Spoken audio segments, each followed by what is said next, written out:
Boa noite a todos. Primeiramente, é um prazer estar aqui conversando um pouquinho com vocês. Tá? Esse concerto de hoje vai ter só obras do repertório europeu, né? Com Sibelius, o Andante Festivo, a Inacabada de Schubert, a famosa Inacabada de Schubert, né? E a Suíte Tcheca de Dvorak. As duas primeiras, a primeira e a última peça, elas são do início do período moderno e elas emolduram o Schubert, a obra romântica Schubert. Aí tem alguns musicólogos que, em vez de dizer início do período moderno, preferem dizer pós-romantismo. Também depende do musicólogo que você segue. Mas eu fico me perguntando, né? Fico me perguntando, acho que vocês se perguntam, o que significa essa classificação de romantismo, pós-romantismo? E esses compositores, né? O que podemos dizer a respeito deles? Né? Eu não sou muito adepta, já vou falando que eu não sou muito adepta a ficar contando histórias pessoais de compositores. Eu fico até aqui me perguntando se eu não li pouca novela na minha adolescência e perdi o interesse por esse aspecto mais pessoal, mais lenda, mais história, né? Mas o famoso diretor de filme americanos, né, o John Ford, ele fala: quando a lenda é melhor que os fatos, publiquem a lenda. Muitas das nossas biografias de compositores, eu acho que se inspiram nessa mesma frase do John Ford, principalmente as nossas biografias mais antigas, né, do período romântico ou antes do romântico. Atualmente, os nossos musicólogos tendem a ser mais fiéis aos fatos, né, mas antigamente tinha muito romantismo nessas histórias dos compositores, né? Mas o fato é que os três compositores dessa noite são europeus, um finlandês, um austríaco e um tcheco, né? E eu faço aqui um parênteses, porque uma vez eu fui perguntada sobre a nacionalidade de compositores e eu respondi erroneamente. Achei muito interessante porque eu respondi erroneamente e ficou por isso mesmo. Aí eu fiquei me perguntando, é realmente importante a gente saber por que existe essa curiosidade, se o fato de eu ter falado erroneamente não despertou nenhuma continuidade de conversa, né? A conversa morreu aí. Eu falei errado e ficou assim mesmo. Então, eu acho, sim, que é muito importante a gente saber as histórias e as nacionalidades dos compositores. E espero que no final da minha palestra de hoje vocês concordem comigo. Tá? Nós vamos começar com Sibelius, né? Sibelius foi um compositor que é conhecido principalmente como um compositor nacionalista. Ele ajudou a construir a identidade nacional da Finlândia. Isso fica uma coisa muito formal falada assim, mas eu acho que a gente tem que tentar entender o que significou para essa cultura, né? O que significou o nacionalismo finlandês. Eu vou, obviamente, tentar falar isso muito rapidamente aqui, né? Nós temos que pensar que era um país ainda cheio de bosques, 60 mil lagos, um país imenso. Imenso não, cheio de lagos e de água, né? Que os seus moradores chamavam de Suomi, que significa o meu pântano. Eles viam esse lugar como um lugar de recolhimento e de proteção sobre as invasões que vinham de fora, né? Mas não foi, a história não conta isso. Na verdade, o meu pântano querido não conseguiu me proteger eles dos muitos ataques que houveram, né? Inicialmente, os suecos conquistam o território na Idade Média, dão o nome de Finland, passa-se a falar, a língua oficial passa a ser o sueco, né? Embora eles continuassem falando finlandês no interior, Então, existe uma grande mudança na Finlândia, né? Depois, mais para frente, muito rapidamente aqui falando, a Rússia vence as tropas suecas e cria o Grão-Ducado da Finlândia, que é governado pelo representante do Império Russo, né? A renascença romântica da Finlândia, ela desabrocha e grande importância é dada à recuperação das antigas tradições poéticas da Idade Média. Os fenômenos estavam muito interessados pela cultura, pela língua e pelas tradições típicas finlandesas. Esse movimento mais tarde assume um caráter político com forte inclinação nacionalista. É nessa época que o Sibelius nasce, tá? O país, a Finlândia, tem 15% da sua população morre. Eu estou fazendo essa menção para explicar a diminuição da força do Império Russo lá. Quando existe uma epidemia muito grande que aflige o país, aliás, houveram várias, tinha muito problema de desnutrição no país.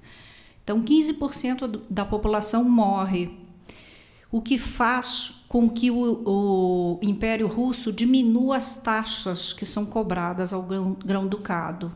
Isso faz com que mais recursos fiquem no país, né? E, por consequência, há um maior investimento no país e a Finlândia melhora a sua economia.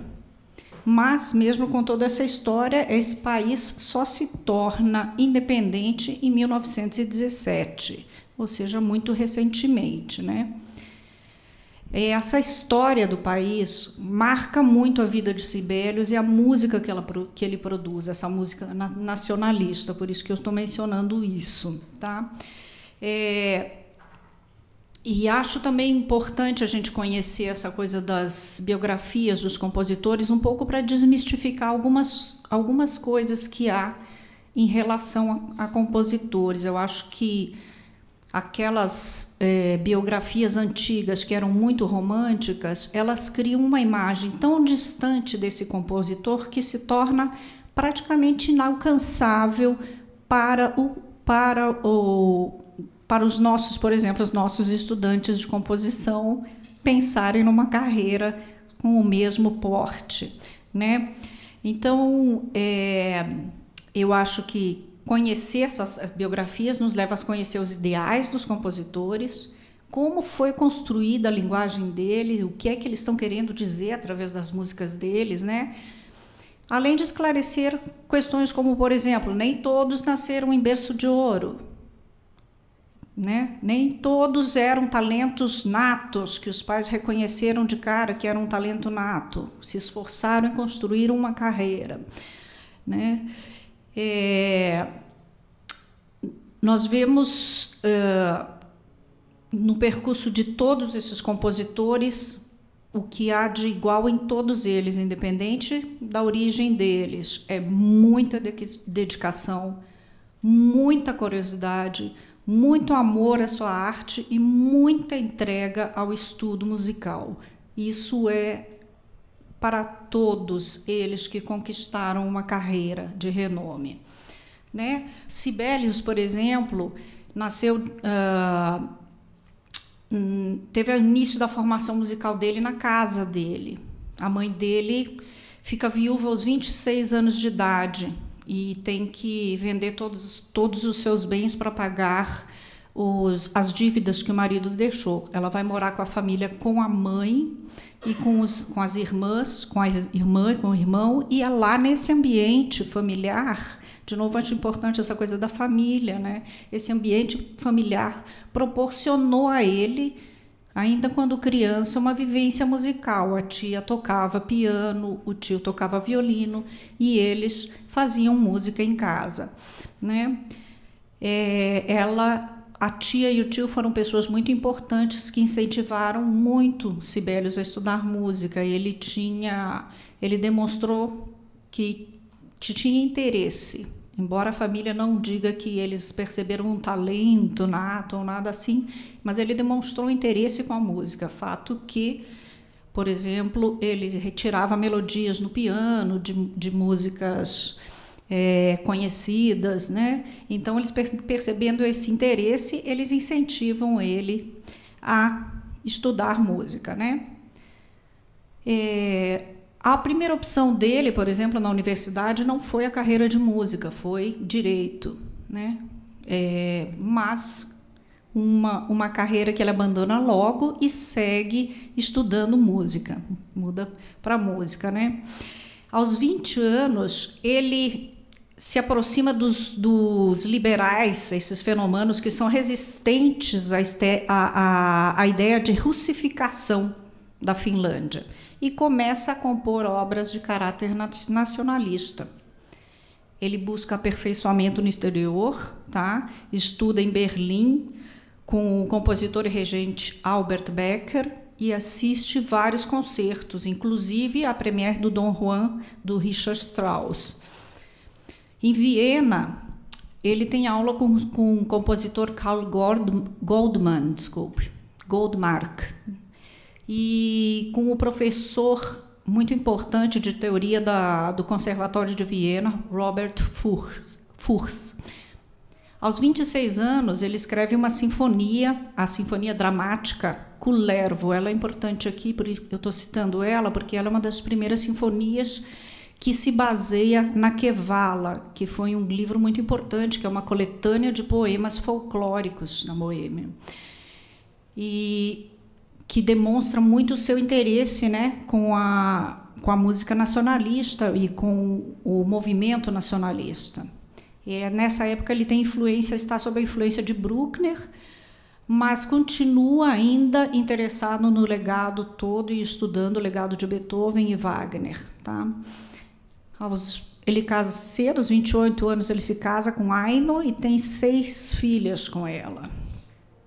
Ela alcança o seu reconhecimento internacional após a estreia da sua primeira sinfonia.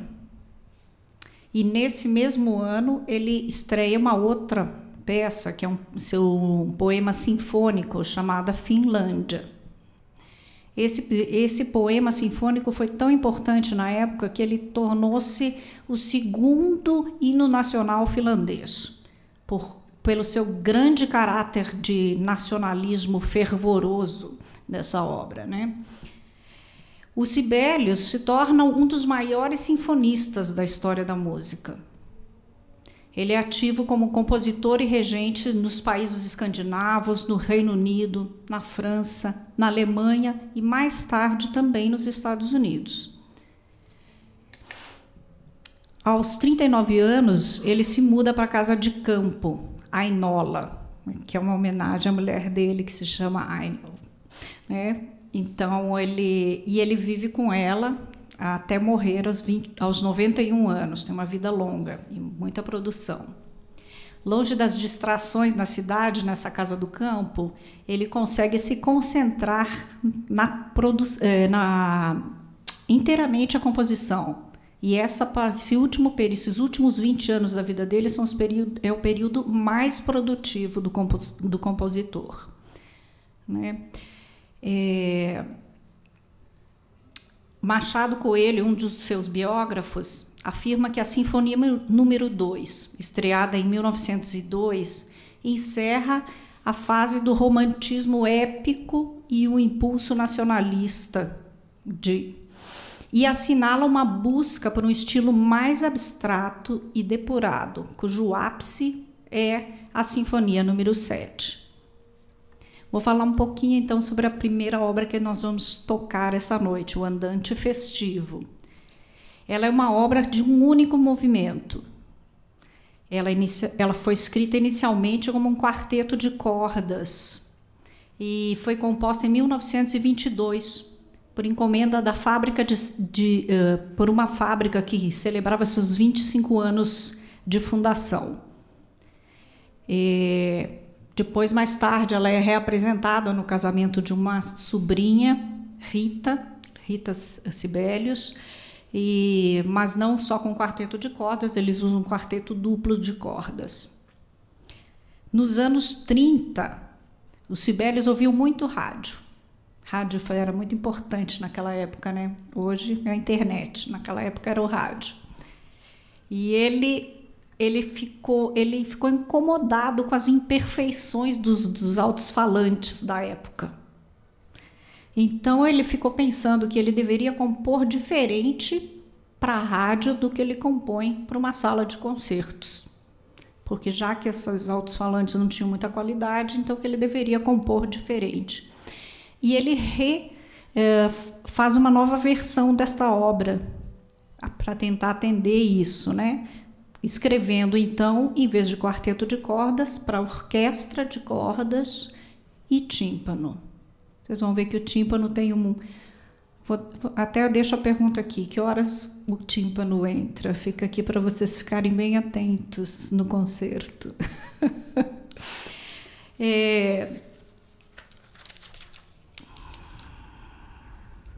Tem alguns comentários que eu queria fazer sobre a interpretação dessa obra. Sempre quando a gente começa a montar uma obra, a gente tem muita informação na partitura e tem algumas outras informações que não estão tão óbvias na partitura para a gente, né? Então, tem algumas coisas, por exemplo, que Sibelius deixou escrito que nos ajudam a pensar um pouquinho nessa questão da interpretação. Por exemplo, ele escreveu a um aluno dele assim: nunca escreva uma nota morta. Toda nota deve ter vida. Para nós intérpretes, isso diz muito, porque mostra a preocupação dele com cada nota e cada detalhe. Nos induz a ver um olhar do compositor com a sua própria obra. Numa outra carta que ele escreve ao seu amigo Alex Karpelman, ele escreve: eu sou escravo dos meus temas e me submeto às suas exigências. De novo, você vai ver que a música dele é muito melódica, esse primeiro andante festivo, é muito melódico. E a gente tem que se submeter a esse caráter melódico da obra. Tem que explorar isso. É isso que ele está dizendo para a gente. Prestem atenção. O foco principal aqui é esse caráter melódico, né? A transmissão de rádio, ela sobreviveu até nós, felizmente, o que nos dá o que é bastante interessante, porque ele foi o regente nessa apresentação no rádio, e a gravação foi transmitida e sobreviveu até nós, como eu disse, né? E, por exemplo, algumas coisas ele fez diferente do que estão na partitura, mostrando, quer dizer, tomando a liberdade do próprio compositor executar a própria obra. O tempo que ele escolhe é bem mais lento do que o tempo que ele mesmo anota na partitura.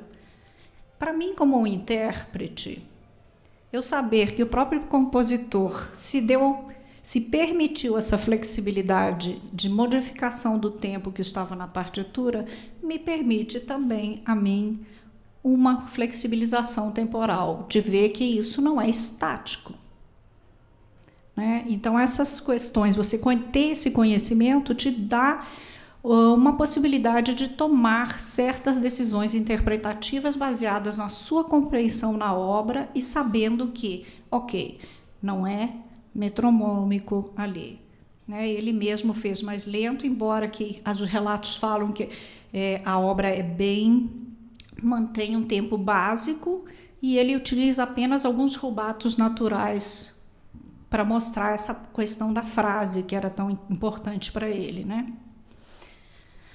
Bem, vou seguir aqui, senão o tempo não vai dar. Vamos ao Schubert, né? A apreciação da música de Schubert, eu acho que isso que é importante para nós sabermos, que Schubert não foi super apreciado e vastamente apreciado na sua época. O seu reconhecimento, o seu grande reconhecimento vem depois da sua morte, né?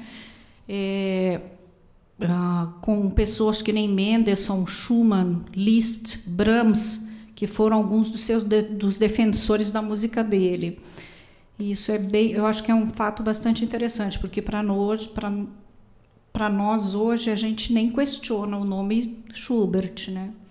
E não tem que questionar, porque é maravilhoso. Ele é filho de imigrantes e nasceu no subúrbio de Viena, né? Sua mãe teve 14 filhos, dos quais apenas 5 sobreviveram. De 14, só 5 sobreviveram. Uma taxa de mortalidade infantil altíssima, né? Mas que é apenas um pouco pior do que 50% que eram comuns na Europa nessa época. A família de Schubert era grande apreciadora de música, então teve uma grande influência sobre ele, né? Ele cantou num coro de meninos, foi aluno do Salieri, né, o compositor de óperas que tinha estudado com Gluck e tinha sido rival do bem-sucedido Mozart na corte de Viena. Eu acho que todo mundo viu o filme Mozart, né? Então lembra do Salieri, que está pintado, coitado, como um monstro. E Salieri deu aulas também para Beethoven e para o jovem Liszt depois. Então, Salieri foi uma pessoa bem importante, né? E ele foi um professor importante para Schubert em 2 épocas da vida dele. Ele teve as primeiras aulas de violinos com seu pai e piano com seu irmão mais velho, mas logo ele excedeu as habilidades dos dois. Logo, então ele sim, um menino prodígio, né? Aos 11 anos, ele estudou na escola Stadtkonvikt, onde conheceu a música orquestral de Haydn, Mozart, Beethoven. Eu acho que aqui a gente de novo percebe essa mesma questão da importância da música na família, né? Porque os 2 compositores tiveram a oportunidade de vivenciar e entrar em contato com a música através da música que é feita em família. Uma tradição que eu espero que ainda se recupere, né? Volte a acontecer.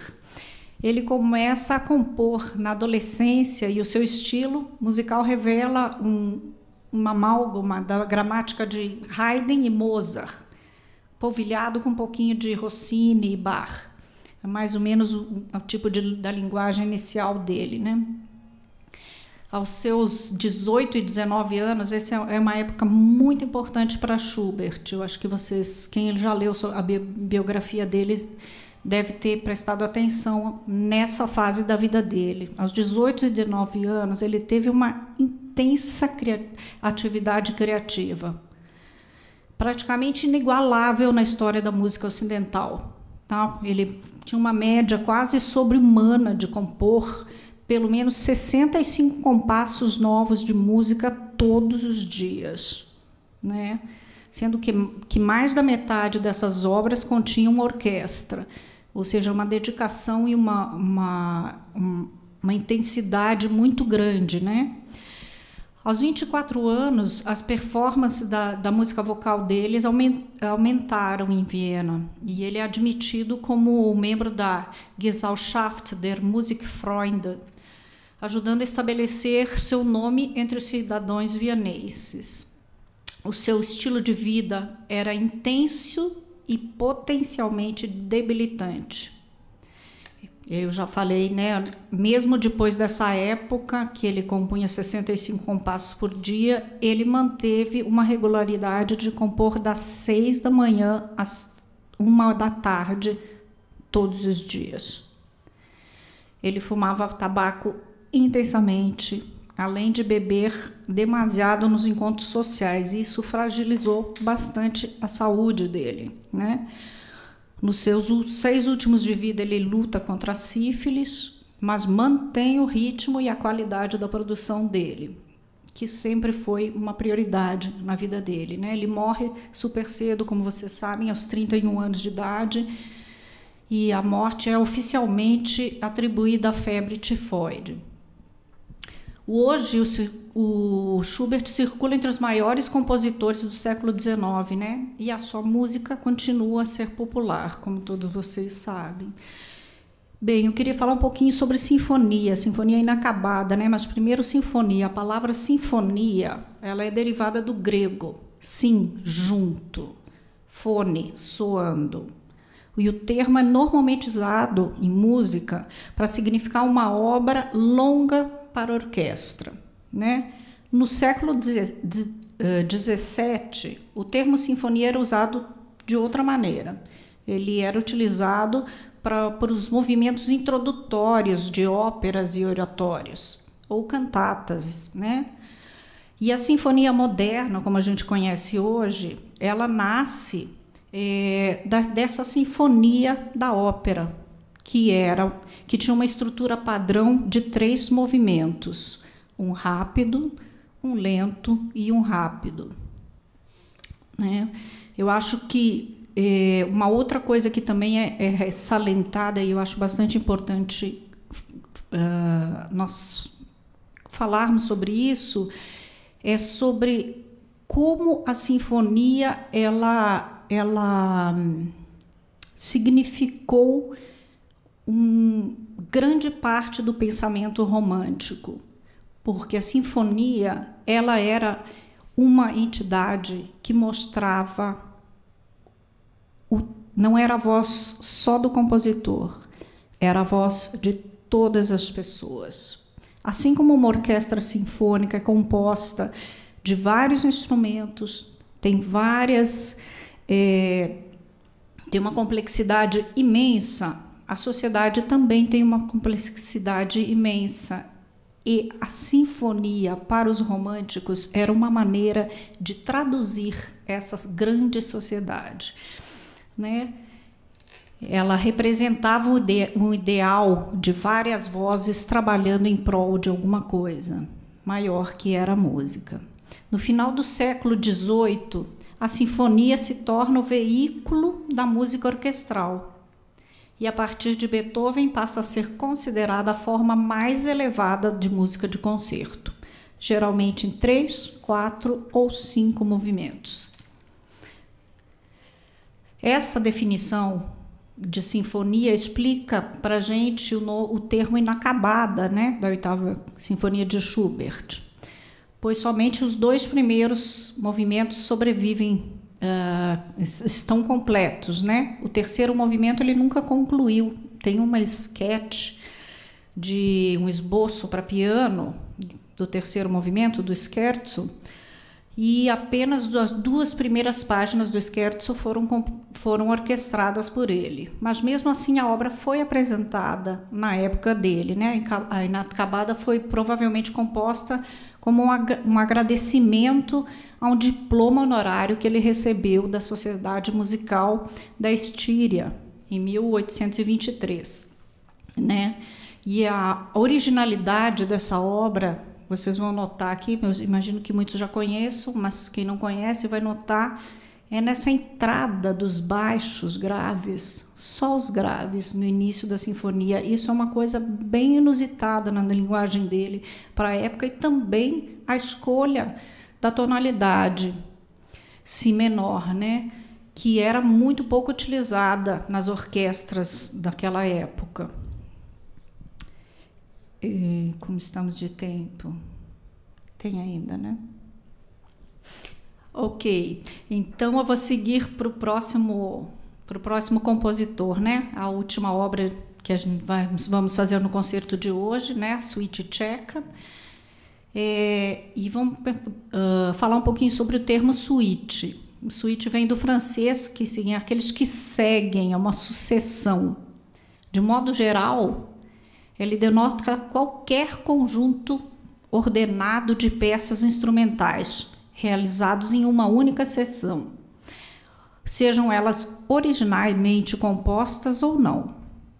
No período barroco, suíte era um gênero instrumental composto de vários movimentos de dança, na mesma tonalidade, todas elas na mesma tonalidade. O que unificava as danças era a tonalidade. Mais tarde, significou um grupo de peças extraídas de uma obra maior, especialmente de uma ópera ou de um balé, né? Depois de 1750, essa forma clássica da suíte barroca, que tinha uma alemande, o currante, sarabande, giga, torna-se obsoleta, né? Mas a ideia geral da suíte permanece e continua a florescer sob várias formas, como é o exemplo da suíte do Saint-Saëns para violoncelo e piano, uma obra extremamente virtuosa, né? Que não contém danças ou outros éculos do século passado e consiste de prelúdio, serenata, scherzo, romance e final. Mais tarde, os compositores dos países do norte acharam que a suíte era uma forma muito agradável de escrever música com sabor exótico ou nacionalista. E aí é que vamos entrar depois falando dessa suíte tcheca, que tem um caráter extremamente nacionalista, né? Dvořák é considerado um dos grandes compositores nacionalistas tcheco e do século XIX, né? Ele ganhou admiração e prestígio com as suas sinfonias, sua música de câmara, os oratórios, canções e, em menor grau, por suas óperas. Ele é de origem simples, a sua mãe veio de uma família de um administrador imobiliário e o seu pai foi açougueiro e estaleiro, né? E ele era o mais velho entre 8 irmãos. Iniciou a sua educação musical na escola da vila, tá? Onde ele aprendeu a cantar e tocar violino.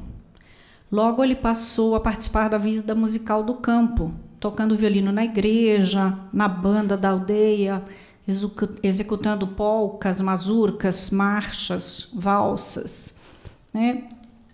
Os pais dele reconhecem o talento dele, o talento musical, e o mandam, ainda com 12 anos de idade, para uma cidadezinha vizinha, para ele estudar o alemão e continuar sua educação musical na igreja. Depois mandam de novo, ele, aos 16 anos, ele se muda para o norte da Boêmia para estudar, continuar os seus estudos, né? E finalmente ele ingressa na escola de órgão de Praga, onde e nessa época ele também toca viola nos concertos da Sociedade Santa Cecília, que incluíam concertos esses que incluíam obras de Beethoven, Mendelssohn, Spohr, Schumann, Raff e Wagner. Em Praga, ele teve a oportunidade de ouvir Liszt regendo as suas próprias obras e assistiu a concertos do regente Hans de Bülow e da solista Clara Schumann. Dvořák concluiu seus estudos na Escola de Órgão de Praga em julho, como o segundo melhor aluno do seu ano. Então, aqui, quando eu falei no início que assim, eu acho que a marca constante na vida de todos os compositores é esse interesse, essa dedicação e essa curiosidade. Vai a concerto, ouve, estuda, pesquisa, corre atrás, né? Hoje, felizmente, a gente tem internet que traz muita coisa até a nossa casa, mas ainda tem muita coisa que a gente tem que sair para ir nos concertos, né? Eu sempre fico falando para os meus alunos, não fica só na frente do computador. Vá assistir um concerto ao vivo, a sua apreciação é totalmente diferente, né? Bem, Dvořák trabalha na banda como violista, né, tocando em restaurantes e bailes. E com a inauguração do primeiro teatro tcheco, a banda passa a formar o núcleo da orquestra do teatro, tocando originalmente obras clássicas e românticas, e mais tarde tocando também, quando sob a direção do Smetana, começa a incluir no seu repertório obras de compositores tchecos. Ele também teve a oportunidade de tocar sendo regido por Wagner, onde ele conheceu a força das obras de Wagner, né? Tocando as aberturas de Fausto, Tannhäuser, o Prelúdio de Lohengrin e várias outras obras do compositor, né? Nessa época, ele já estava compondo e tendo como exemplo Mozart e Beethoven. E progressivamente a sua linguagem musical é ampliada com a influência de Mendelssohn, Schumann e Wagner. Aos 30 anos, ele começa a sua carreira como um compositor tcheco. Em Praga, ele mostra o seu trabalho como compositor em recitais de música organizado pelo editor da revista Dalibor, que também publica suas primeiras obras, né? Mas foi finalmente o sucesso da cantata patriótica para vozes masculinas, chamada Hinos, Herdeiros de uma Montanha Branca, que o coloca entre os principais compositores de Praga. Ele tem uma grande crise logo em seguida, uma crise musical bastante grande logo em seguida, porque ele sempre gostou de ópera e várias vezes começou a escrever óperas. E a sua primeira ópera começa a ser montada nesta época, mas por causa das grandes dimensões da obra, a montagem foi abandonada e ela foi cancelada.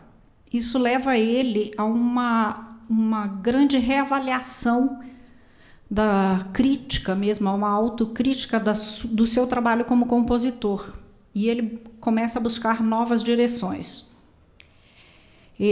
Nessa época, ele destrói muito das suas obras e começa a renumerá-las nos opus novamente.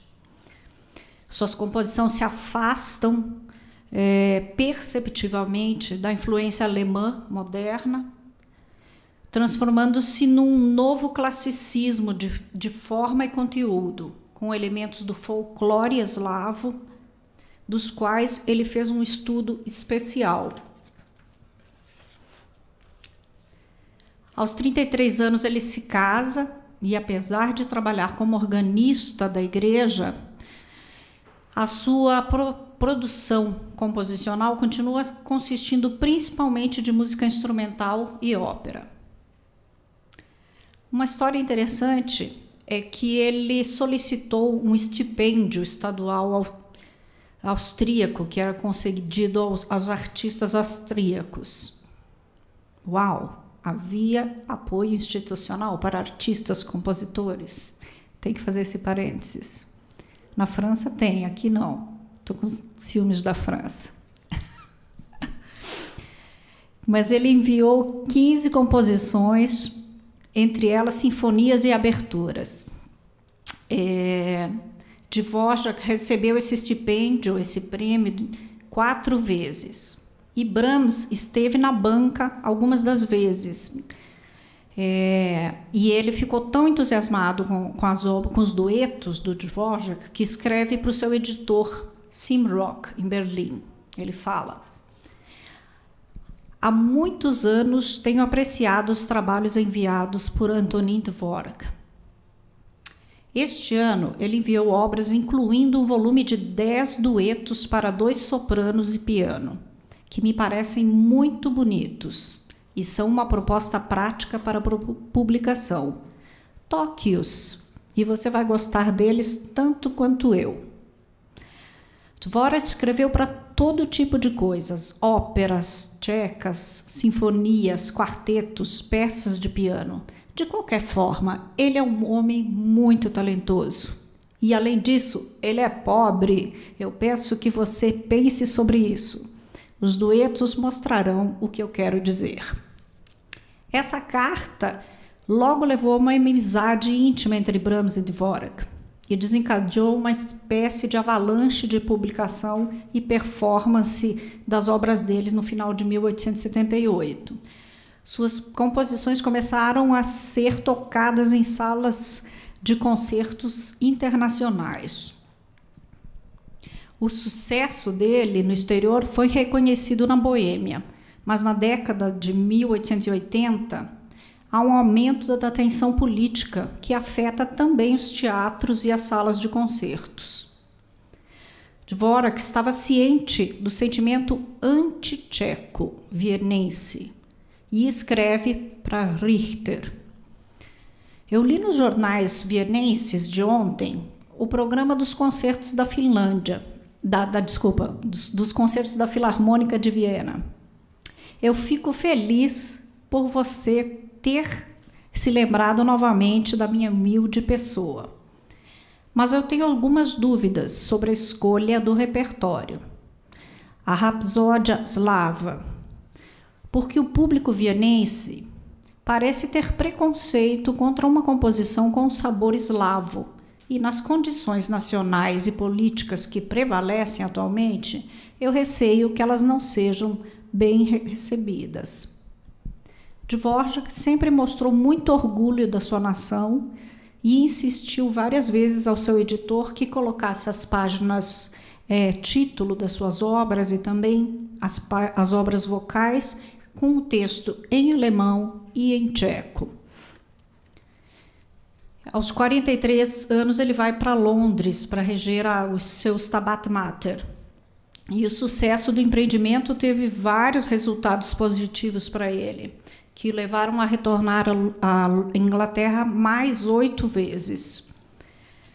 Esse interesse dos ingleses pela música dele contribuiu enormemente com o crescimento da sua fama internacional e marcou um período livre de ansiedades financeiras para a vida pessoal dele.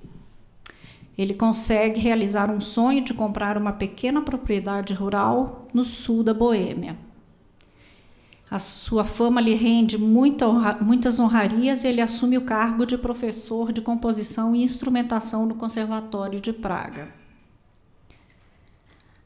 Como professor, ele tinha como objetivo principal fazer os alunos pensarem por si mesmos, sem fornecer todas as respostas, de modo que eles tivessem a experiência de trabalhar suas próprias alternativas e fazer as suas escolhas composicionais.